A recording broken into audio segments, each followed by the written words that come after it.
Tapusin na natin yung structure ng ating pond. Let's go! Hi guys, Vince here and welcome back to Drip. Drip Products, let's go! Add to cart and Drip, check out mo na yan! Round 2 na tayo!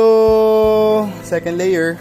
Tapalan lang natin ng semento yung hollow blocks para magmukhang isa yung ginawa natin. We are finally done with one side. Ayan na yung kanalabasan. Sinemento ko, dinagdagan ko ng mga hollow blocks. The reason kung bakit ganyan is hindi gagawing upuan yan. Ayan ay papatungan natin ng filtration system. Papalitan ko na kasi yung ating Wilkins container. Kailangan na siyang mag-retire. So kailangan na natin to i-upgrade ng bago. Kaya nilaparang ko na yan. Isusunod na natin to bukas na siguro yung palitada. Kasi hindi ko na siya makita masyado. Done na ako maghalo. Game na for round 3. Let's go!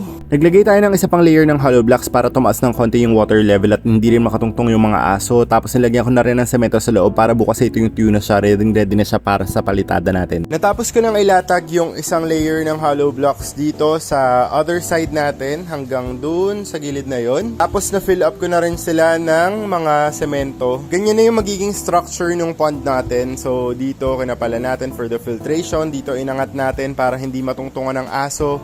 Pero yung water level natin ay hanggang dito lang talaga. Bukas na ako magpapalitada dito para makita natin ng maayos. Iwan ko muna to hanggang matuyo to para bukas ready na siya. Good morning! It's a brand new day and gagawa na naman tayo dito sa ating The Red Box. A little bit of recap lang of what we did yesterday. So natapos na natin itong ating patungan ng ating filtration system. That's the reason kung bakit ko siya pinakapala na ganyan. Kasi kung ganito lang kakapalang ating semento, matutumba yung lalagay kong filtration system dyan. Dito sa loob ng ating The Red Box ay naglagay na ako ng isa pang layer ng semento. Ito medyo okay na to, hindi ko na to gagalawin pa. Ayoko na rin kasi taasan, medyo okay na ako sa water level na ganito. So wala na tayong problema dyan. Pag tinaas ko naman na ganito yung water level dun sa part na yun ay medyo malalim na. So okay na rin yun para sa ating mga alagaang fish. Ang gagawin natin ngayon ay ilalagyan na natin ng palitada itong aking sinementong mga hollow blocks sa labas and dun sa loob. Oh my god, tayo na yung sinemento natin kahapon. Sobrang ganda niya, oh. Hindi ko na pinakinis ng OA na OA kasi hindi naman natin yung kailangan. So let's go, habang maaga pa, simulan na natin to para matapos tayo today.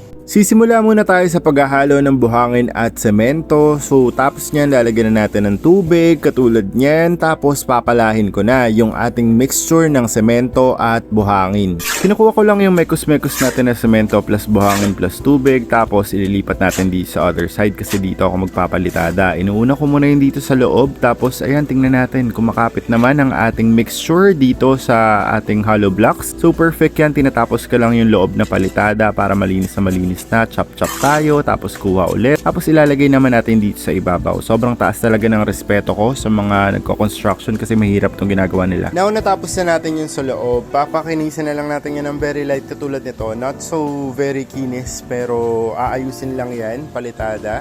Pero okay na yung form niya, ganito na siya kataas. So ngayon gagawin ko na yun dito sa labas. Lagyan natin ng palitada lahat yan. Skip na natin to, basically it's the same process. Magtitimpla ako ng semento, magtitimpla ako ng buhangin, tapos itatapal natin dito. Pakita ko sa inyo pag tapos na. It's finally done and unfortunately umulan and kakauwi ko lang ng bahay. Tingnan natin kung nasira na ba ang aking Oy, matigas na siya.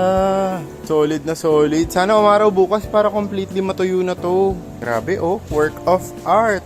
Pero sugat-sugat yung aking kamay. Ayan pa, mga sugat-sugat ko. Oh, ayan, sugat-sugat. Hindi ko mapapromise na hindi na ako magsesemento soon. Pero, alam mo, tingnan mo naman. Proud na proud ako dun sa gawa ko. Napakaganda. Babalikan ko na lang kayo guys kapag natuyo na to. See you soon.